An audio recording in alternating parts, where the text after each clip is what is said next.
माता पार्वती ने भगवान शिव जी को पति रूप में प्राप्त करने के लिए हरतालिका तीज का व्रत किया था। यह व्रत अखंड सौभाग्य को देने वाला माना गया है। महिलाएं आज के दिन अपने पति की लंबी आयु के लिए निर्जला व्रत रखती हैं। कुंवारी कन्याएं भी मन पसंद पति की प्राप्ति के लिए यह व्रत रखती हैं। तो आज मैं आपको सुनाने जा रही हूँ हरितालिका तीज व्रत की बड़ी ही दुर्लभ कथाएं। आप इन कथाओं को पूरा सुने, क्योंकि कहते हैं कथाओं को सुने बिना व्रत संपूर्ण नहीं माना जाता और कथा को सुनने से हमारी सभी मनोकामनाएं पूरी हो जाती हैं। तो इसीलिए आप कथा को पूरा सुनिए।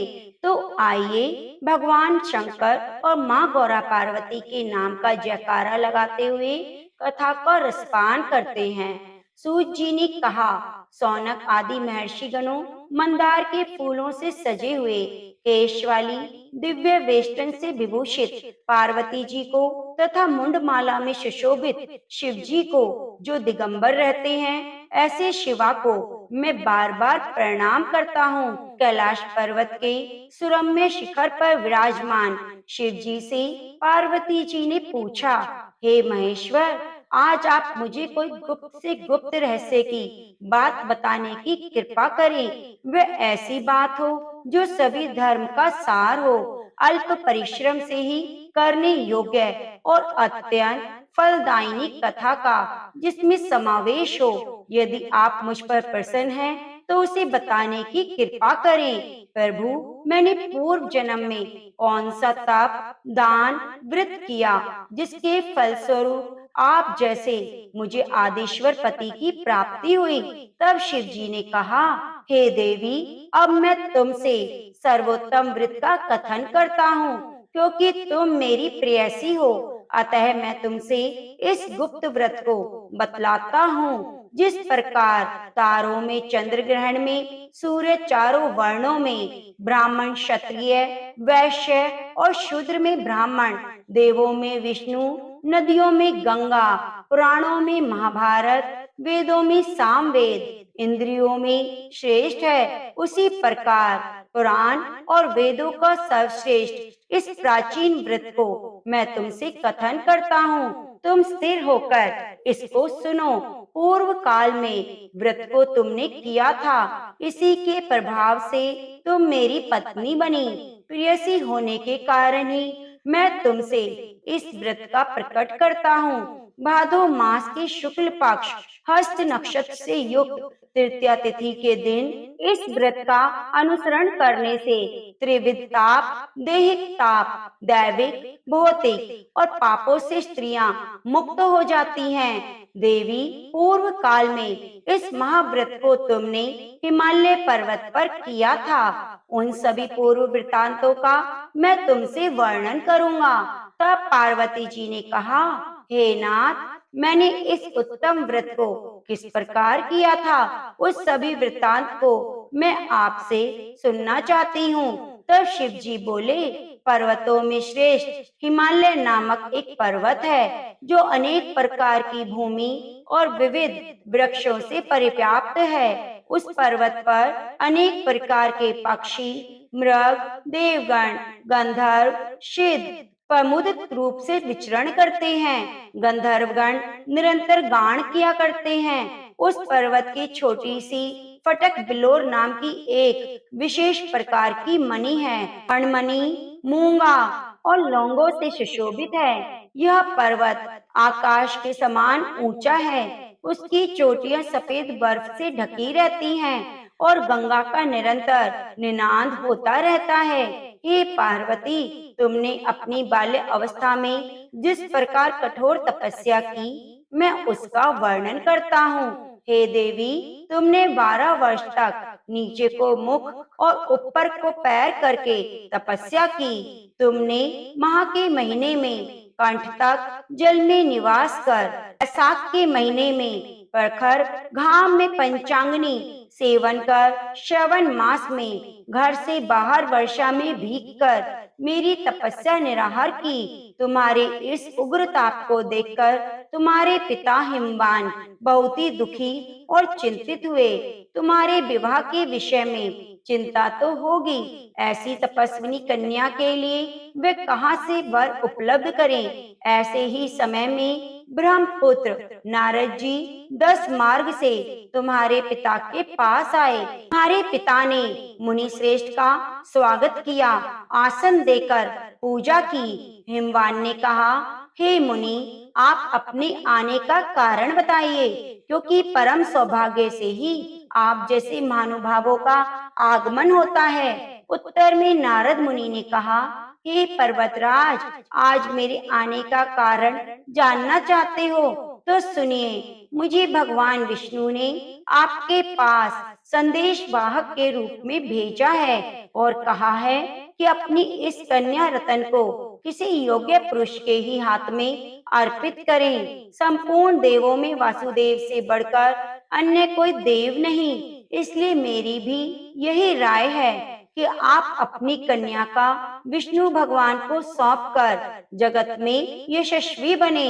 नारद जी की बात सुनकर हिमालय ने कहा, यदि भगवान विष्णु ने इस कन्या को ग्रहण करने की स्वयं इच्छा की है तो मुझे कोई आपत्ति नहीं, क्योंकि आपकी समझ है। इसलिए अब आज से इस संबंध को निश्चित ही समझिए।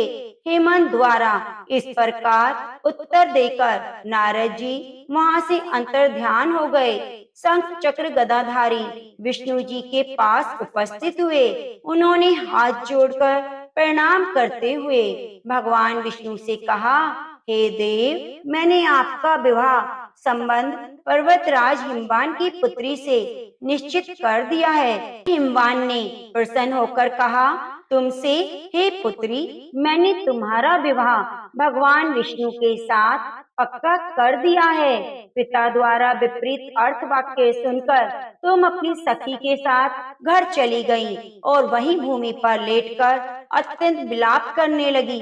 तुम्हें रुदन करता हुआ देखकर तुम्हारी सहेलियों ने तुमसे पूछा, हे देवी, तुम अपने दुख का कारण मुझे बताओ, हम सभी निसंदेह आपका कार्य पूरा करेंगे। सखियों द्वारा आश्वासन पाकर तुमने उत्तर दिया कि हे सखी, आप सभी सुनिए, मेरी इच्छा महादेव जी के साथ विवाह करने की है, परंतु मेरे पिता ने मेरी इच्छा के विरुद्ध कार्य किया है, अर्थात उन्होंने विष्णु भगवान के साथ मेरा विवाह करने का नारद जी को वचन दे दिया है। इसलिए सखियों, अब मैं अपने शरीर का निश्चित रूप से त्याग करूंगी। तब तुम्हारी बात सुनकर तुम्हारी सखियों ने कहा, तुम घबराओ नहीं, हम और तुम दोनों ही किसी ऐसे घनघोर वन में निकल चले जहाँ तुम्हारे पिता ना पहुँच सके। इस प्रकार गुप्त मंत्रणा करके तुम अपनी सखियों के साथ निर्जन वन में पलायन कर गई। तुम्हारी खोज की, किंतु तुम्हारा कहीं भी पता ना लगा। तुम्हारे पिता ने तुम्हें ना पाकर संदेह किया कि कहीं किसी देव, दानव, किन्नर आदि ने मेरी पुत्री का अपहरण तो नहीं कर लिया। वे इसी सोच में दिन रात दुखी रहने लगे। अब मैं नारद जी को क्या जवाब दूंगा, क्योंकि मैंने उनसे विष्णु के लिए पुत्री के विवाह का वचन दिया था। अब मैं उपहास का पात्र बनूंगा। ऐसा सोचते सोचते घबराकर मूर्छित हो गए। जब उनकी मूर्छा खुली तो उनके समीप एकत्रित होकर लोग उनसे पूछने लगे, हे पर्वतराज, आप अपनी मूर्छित अवस्था का कारण हमें बताइए। कुछ स्वस्थ होने के बाद हिमालय ने उन लोगों से कहा कि मेरी कन्या का अपहरण किसी ने कर लिया है, अथवा हो सकता है किसी सर्प ने डस लिया हो या सिंह, व्याघ्र आदि ने, पशु ने अपना भक्षण कर लिया हो। यही मेरे दुख का कारण है। ना जाने मेरी पुत्री कहाँ चली गई, अब मैं क्या करूं? ऐसा कहते हुए हिमालय इस प्रकार कांपने लगा जैसे किसी प्रचंड आंधी में वृक्ष हिलने लगता है। तब तुम्हारे पिता तुम्हारी खोज में भयानक जंगल के भीतर अग्रसर हुए। इधर तुम तो पहले से ही अपनी सखियों के साथ भीष्म वन में जा चुकी थी। उस स्थान पर एक नदी प्रवाहित हो रही थी। वहाँ एक गुफा भी थी। ने इस गुफा में जाकर आश्रय लिया। निराहार रहकर मेरी बालू की मूर्ति बनाई जो शिव पार्वती जी सहित थी।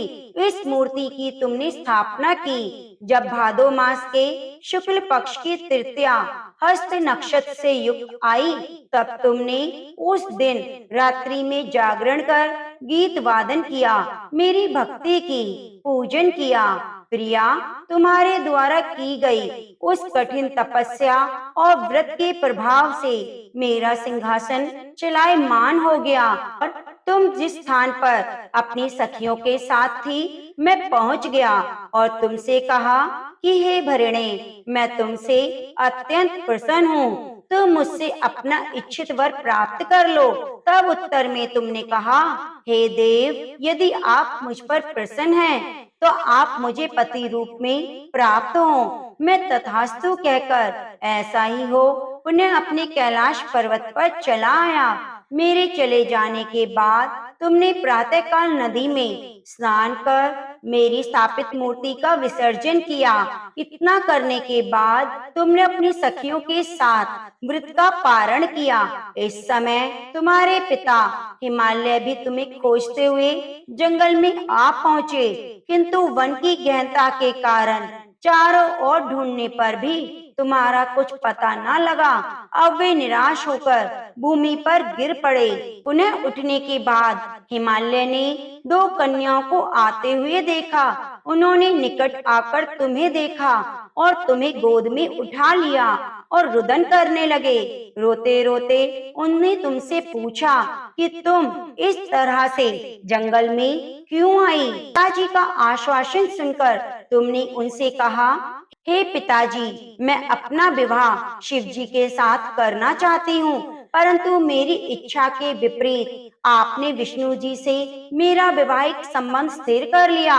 इसी कारण रुष्ट होकर मैं अपनी सखियों के साथ ग्रह का परित्याग कर इस भीष्म जंगल में आ गई हूँ। यदि आप मुझे घर ले जाना चाहते हैं, तो मुझे महादेव जी से विवाह करने की आज्ञा दें। मेरा ऐसा ही दृढ़ निश्चय है। तुम्हारे इस दृढ़ संकल्प को जानकर तुम्हारे पिता ने ठीक है कहा और वे तुम्हें अपने साथ घर वापस ले गए।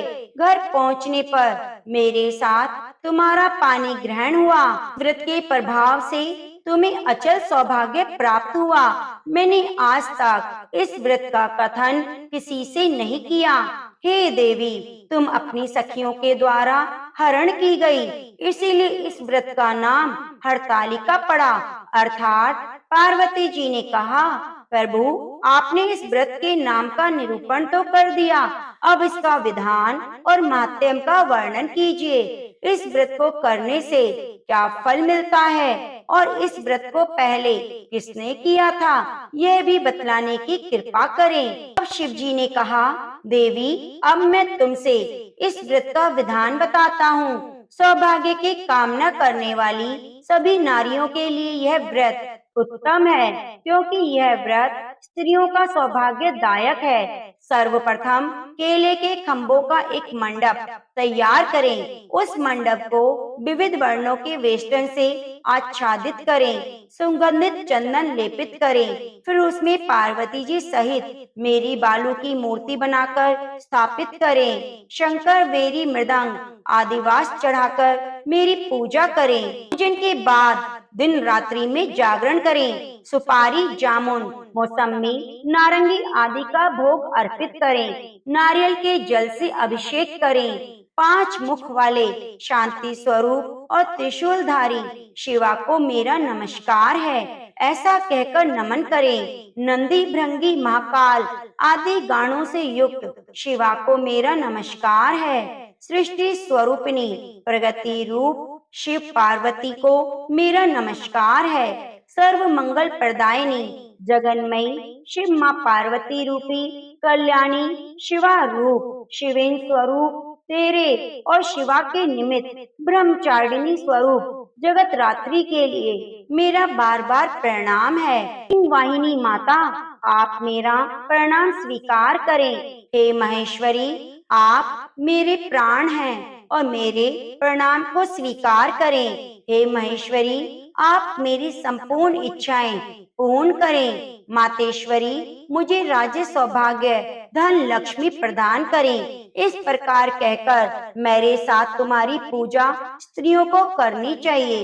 विधिवत कथा श्रवण करने के बाद सामर्थ्य के अनुसार ब्राह्मणों को अन्न वस्त्र धन का दान करना चाहिए। दक्षिणा जितनी संभव हो जरूर देनी चाहिए। स्त्रियों को आभूषण आदि भी देना चाहिए। इससे सौभाग्यवर्धिनी पुनीत कथा को अपने पति के साथ श्रवण करने से नारियों को महान फल की उपलब्धि होती है। हे देवी, इस विधि से जो स्त्रियां इस व्रत को करती हैं, उन्हें 7 जन्मों तक राज्य सुख सौभाग्य प्राप्त होता है। के दिन जो अन्न का आहार ग्रहण करती हैं, वे 7 जन्म तक संतानहीन और विधवा होती हैं। जो स्त्रियां उपवास नहीं करती, वे दरिद्र, पुत्र शोक से दुखी और झगड़ालू होती हैं तथा नरकवास करके दुख भोगती हैं। स्त्रियां इस दिन भोजन करती हैं, वे सूक्री दुग्ध पान करने से, सर्पनी जल का पान करने से, जंक और मछली मिष्टान भाषण करने से चींटी आदि योनियों में जन्म लेती हैं। अनुष्ठान की समाप्ति पर नारियों को चाहिए कि वह चांदी सोना तांबा या इन सभी के अभाव में बस दलिया में वस्त्र फल पकवान आदि रखकर दक्षिणा के साथ ब्राह्मण को दान करे।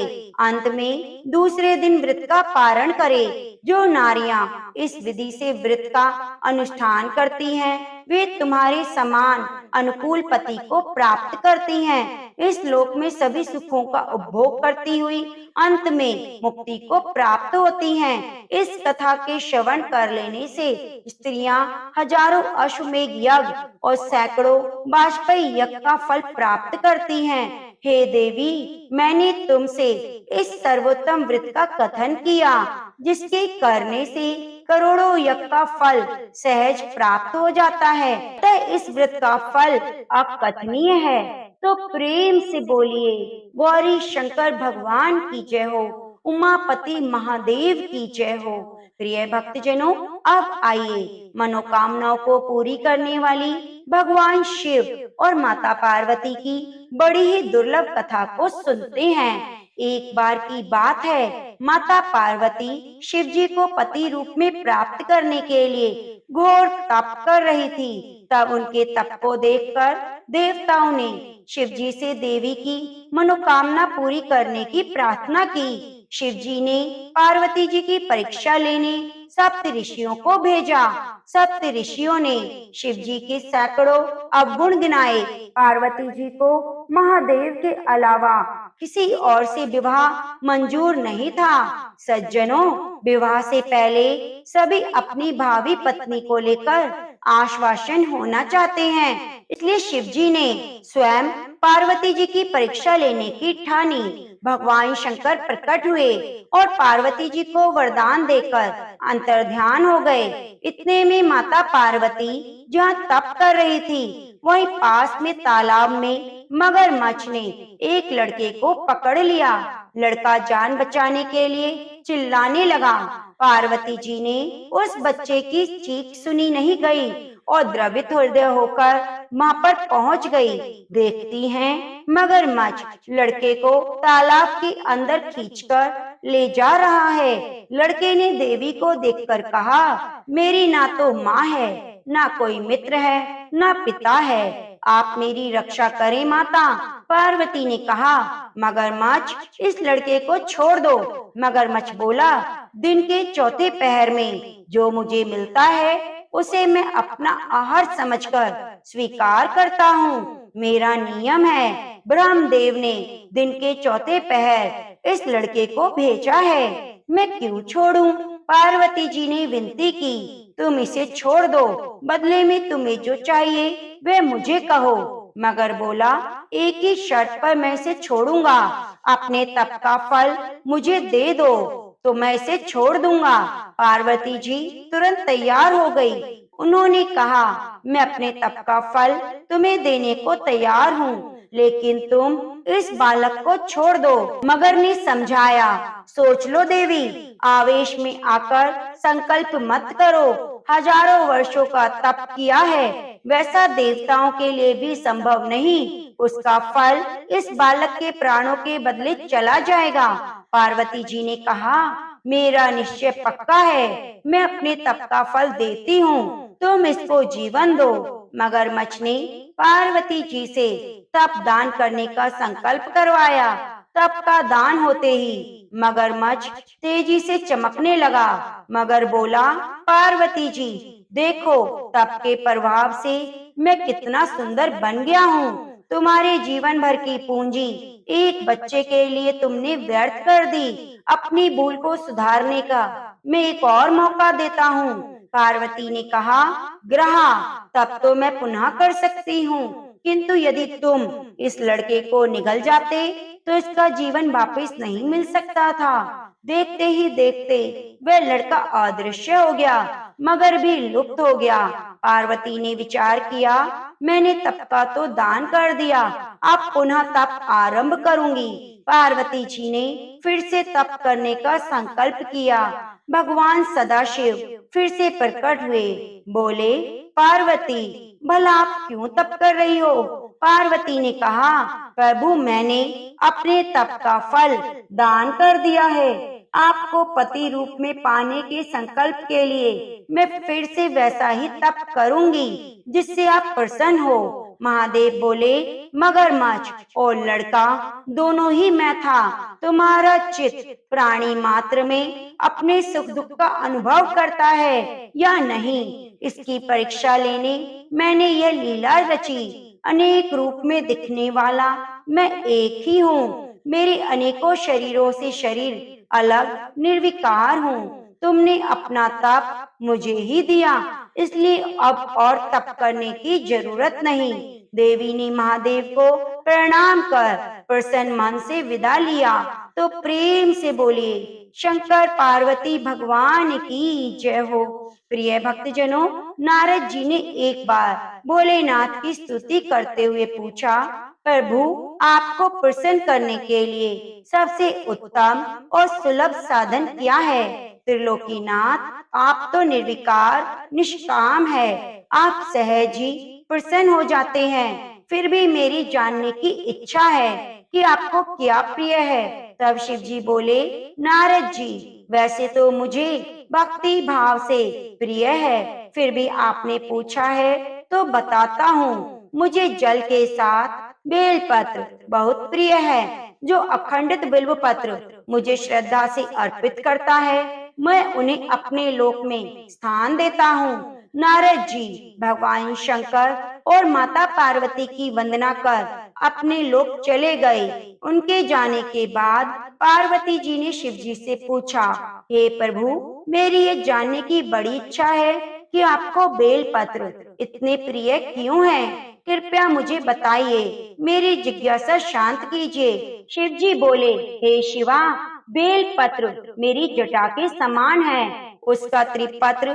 यानी 3 पत्र यजुर्वेद, ऋग्वेद और सामवेद हैं। शाखाएं समस्त शास्त्र का स्वरूप। वृक्ष को आप पृथ्वी, जो ब्रह्मा विष्णु स्वरूपा हैं। पार्वती स्वयं महालक्ष्मी ने शैल पर्वत पर बिल्व वृक्ष रूप में जन्म लिया था। इस कारण भी बेल का वृक्ष मुझे अति प्रिय है। महालक्ष्मी ने बिल्व रूप धारण किया। यह सुनकर पार्वती जी को तो यह जानने की इच्छा तीव्र हो गई और वह अपनी जिज्ञासा रोक ना पाई। उन्होंने पूछा, देवी लक्ष्मी ने आखिर बिल्व पत्र का रूप क्यों लिया? आप यह कथा विस्तार से कहिए। भोलेनाथ ने देवी पार्वती को कथा सुनाना शुरू किया। हे देवी, सतयुग में ज्योति रूप में मेरे अंश का रामेश्वर लिंग था। ब्रह्मा आदि देवों ने उसका विधिवत पूजन अर्चन किया। इसका परिणाम यह हुआ कि मेरे अनुग्रह से वाणी देवी सबकी प्रिय हो गई। वह भगवान विष्णु को अत्यंत प्रिय हो गई। मेरे प्रभाव से भगवान केशव के मन में बाघ देवी के लिए जितनी प्रीति हुई, वह देवी लक्ष्मी को श्री हरि के प्रति कुछ दुर्भाव पैदा कर गई। वह चिंतित और रुष्ट होकर चुपचाप उत्तम शैल पर्वत पर चली गईं। वहाँ उन्होंने तप करने का निश्चय किया। उत्तम स्थान का चय करने लगी। महालक्ष्मी ने उत्तम स्थान का निश्चय करके मेरे लिंग विग्रह की उग्र तपस्या प्रारंभ कर दी। उनकी तपस्या कठोर होती जा रही थी। परमेश्वरी को समय के बाद लक्ष्मी ने मेरे लिंग विग्रह से थोड़ा ऊपर एक वृक्ष का रूप धारण कर लिया और अपने पत्तों और पुष्पों द्वारा मेरा पूजन करने लगी। इस तरह महालक्ष्मी ने 1 करोड़ वर्ष तक घोर आराधना की। अंततः उन्हें मेरा अनुग्रह प्राप्त हुआ। मैं वहाँ प्रकट हुआ और देवी इस तरह से आकांक्षा पूछकर वरदान देने को तैयार हुआ। महालक्ष्मी ने मांगा कि श्री हरि के हृदय में मेरे प्रभाव से बाघ देवी ने जो स्थान लिया है वह समाप्त हो जाए। शिव जी बोले, मैंने महालक्ष्मी को समझाया, श्री हरि के हृदय में आपके अतिरिक्त किसी और के लिए प्रेम नहीं, बाघ देवी के प्रति उनका प्रेम नहीं अपितु श्रद्धा है। यह सुनकर लक्ष्मी जी प्रसन्न हुई और पुनः श्री विष्णु के हृदय में स्थित होकर उनके साथ विहार करने लगी। माता पार्वती महालक्ष्मी के हृदय का एक बड़ा विकार इस प्रकार दूर हुआ था। इस कारण हरिप्रिया इस वृक्ष रूप में सर्वदा के लिए यत्न पूर्वक मेरी पूजा करने लगी। इसी कारण बिल्व वृक्ष का पत्ते, फल, फूल मुझे बहुत प्रिय हैं। मैं निर्जन स्थान में बिल्व वृक्ष का आश्रय लेकर रहता हूँ। मानना चाहिए, इसमें तनिक भी संदेह नहीं। वृक्ष अथवा बिल्व काष्ठ के चंदन से जो मेरा पूजन करता है वह भक्ति मेरा प्रिय है। बिल्व वृक्ष को शिवा के समान ही समझो। वह मेरा शरीर है जो बिल्व पर चंदन से मेरा नाम अंकित करके मुझे अर्पण करता है, उसे सभी पापों से मैं मुक्त कर देता हूँ। हे देवी, उस व्यक्ति पर लक्ष्मी जी भी कृपा बरसाती हैं। लक्ष्मी से मेरा पूजन करते हैं जो बिल्व मूल में प्राण छोड़ते हैं, उनको रुद्र देह प्राप्त होती है और ऐसे मनुष्यों पर महालक्ष्मी की कृपा बनी रहती है और भगवान नारायण की कृपा प्राप्त होती है। प्रेम से बोलिए उमापति